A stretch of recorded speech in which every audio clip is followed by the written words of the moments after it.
তো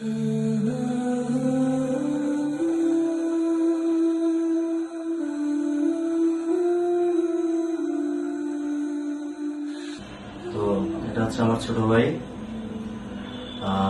ও তো এখন বসে কথা বলতেছে আলহামদুলিল্লাহ। আপনারা জানেন যে দেবিদ্বার থানায় ওই দিন কি হয়েছিল 5ই আগস্ট। তো ও হচ্ছে গুলিবিদ্ধ হয় দেবিদ্বার থানায়। তো এখানে হচ্ছে ও হসপিটালে যায়, স্বাস্থ্য কমপ্লেক্সে। তো এখানে অনেক মানুষ আহত হয় এবং গুরুতরভাবে আহত হয়। তো ওই জায়গায় হচ্ছে অনেক জন আসতেছিল, কারে ফালায় কাকে দেখবে কি করবে।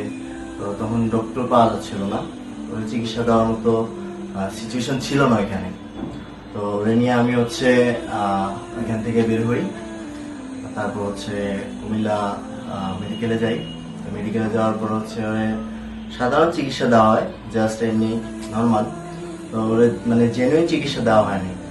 তো ওইখান থেকেও দেখা যাচ্ছে ওইখানেও অনেক লোক ছিল, অনেক মানুষ ছিল, অনেকজনই আহত হয়েছিল ওই দিনও। তো সেক্ষেত্রে আমি এখানে যখন বসে রয়েছি তখন চিকিৎসা পাচ্ছিলাম না, ডক্টর ছিল না, তো ওই জন্য ডক্টর পাইনি।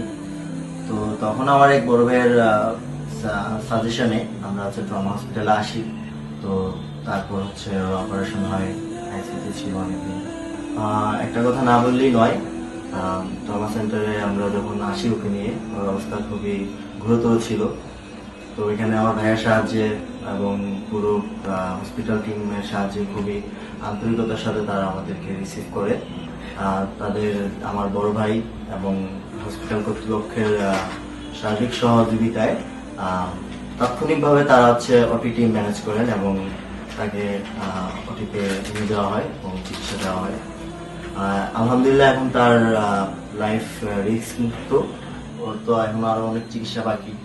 তো আমরা আশা করি ট্রমা সেন্টার আমাদের সাথে থাকবে, ভবিষ্যতে থাকবে।